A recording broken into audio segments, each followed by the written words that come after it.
আজকে আমি আপনাদের সাথে শেয়ার করব বড়ি দিয়ে কাতলা মাছের তেলের রেসিপিটি একবার দেখে নিয়ে অবশ্যই আপনাদের ভালো লাগবে। নমস্কার বন্ধুরা, পম্পি কুকিংয়ে সবাইকে স্বাগত জানাচ্ছি।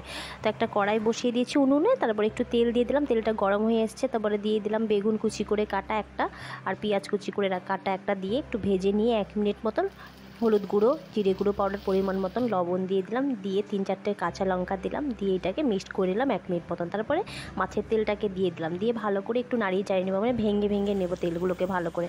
এখন দিয়ে দিচ্ছি 2-3 মিনিট পরে ভেজে রাখা বড়িগুলো দিয়ে দিলাম। ডালের বড়িও আছে এখানে, তো বড়িগুলোকে ভালো করে ভেঙে দেবেন, তাহলে কিন্তু খেতে ভালো লাগে। গোটা গোটা রাখার দরকার নেই। তো তেলের মধ্যে অবশ্যই একদিন বানিয়ে খাবেন, আশা করছি আপনাদের ভালোই লাগবে। তারপরে বড়িটা দিয়ে নাড়িয়ে চাড়িয়ে একটু ধনেপাতা কুচি দিয়ে ব্যাস রেডি হয়ে গেলো আমার চ্যানেল। রেসিপিগুলো ভালো লেগে থাকলে লাইক শেয়ার সাবস্ক্রাইব করে দেবেন। এই রেসিপিটি কেমন লাগলো অবশ্যই জানাবেন, আর অন্য কোনো রেসিপি জানতে চাইলে সেটাও বলবেন, আমি নিশ্চয়ই ট্রাই করব। বড়ি দিয়ে তো আমরা মাছের তেলের খাইনি কোনো দিনও, তো একদিন খেয়ে দেখবেন, অবশ্যই আশা করছি আপনাদের ভালো লাগবে। তো please like share subscribe my channel. ভালো থাকুন, সুস্থ থাকুন, টাটা, লাভ ইউ অল।